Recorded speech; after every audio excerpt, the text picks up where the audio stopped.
3টা বাজে আমি মাদ্রাসায় ঢোকার পরে আমার মাদ্রাসার বিল্ডিং এর সামনে আমি একটু পায়চারি হাঁটাহাঁটি করি, এটা আমার অভ্যাস। দেখি ছাত্রদের কোনো সমস্যা আছে কিনা, হঠাৎ দেখি বিল্ডিং এর সামনে দিয়ে হাঁটতেছি, গুনগুন গুনগুন করে কান্নার আওয়াজ। রাত 3টা, আমার কলিজায় যেন আঘাত হানতেছে।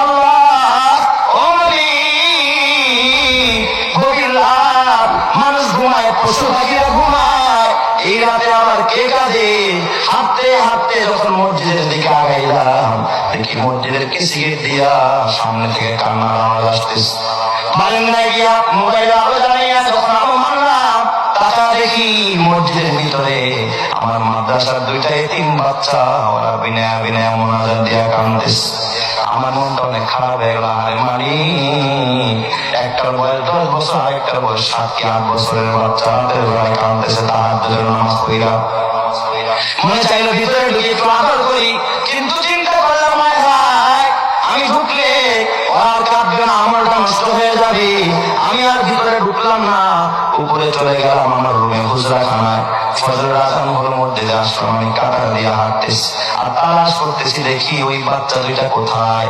হঠাৎ দেখি বাচ্চা 2টা মসজিদের পিছনের সফে, আমার মসজিদে ফজরের পর সূরা ইয়াসিন নামক আসমায়ে হুসনা নামক, ওই বাচ্চা 2টা সূরা ইয়াসিন পড়তেছে।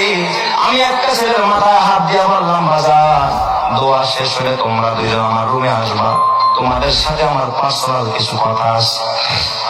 ওরা 2জন দোয়া শেষ করে আমার রুমে গেছে। আমি কাছে বসাইতে চাইলাম খাটের ভিতর, আমার সাথে বসলো না। ছাত্ররা ওস্তাদের খাটে বসে না, আমার পায়ের সামনে বসেছে। বড় ছেলেটা বয়স 10 বছর হলে, ছোটটার বয়স 7 কি 8 বছর। জিজ্ঞাসা করলাম, মাথায় হাত দিয়া বাজান, রাতের বেলায় তোমাদের 2জনের কাঁদতে দেখছি, কারণটা কি খুলে বলো। বড় ছেলেটা জিজ্ঞাসা করার সঙ্গে সঙ্গে তাকায় দেখি হাউমাউ করে কাঁদতেছে, গাল বায়া বায়া পানির ফোঁটা পড়তেছে। আমার রাখিয়া, হুজুর আপনি কি চিনেন না? আমরা 2জন আপন ভাই, এটা আমার ছোট ভাই, আমার বাবা আজকে দুনিয়াতে বেঁচে নাই। হুজুর আমরা 2জন এতিম, আমার মা, আমার ছোট্ট একটা বোন আছে, এই বোনটাকে নিয়ে একটা বস্তিতে ভাড়া থাকে।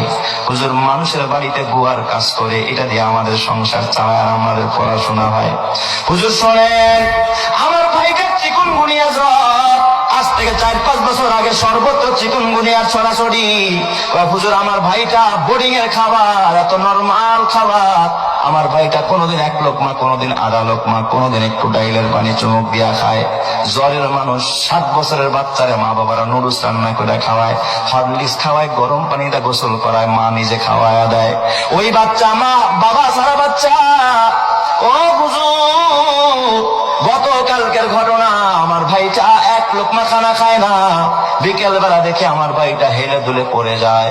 আমার ডাক দিয়ে কয়, ভাইয়া একটা রুটি কিনে দাও, দেখি পানি দিয়া ভিজায় খাইতে পারি কিনা, বন্ডুটির 4 দোকানে বেশ। ওই ছেলেটা ডাক দিয়া বলে, উস্তাদ কসম আল্লাহর, আমার কাছে একটা রুটি কেনার মতো পয়সা নাই, ওরে আমি একটা রুটিও কিনে দিতে পারি নাই। বললাম, ভাই রে, আসরের পর ঐচ্ছিক ছুটি থাকে, ওই সময় আমি বাসায় যাবো, আম্মুর কাছ থেকে টাকাই না, তোরে রুটি কিনে দেবো।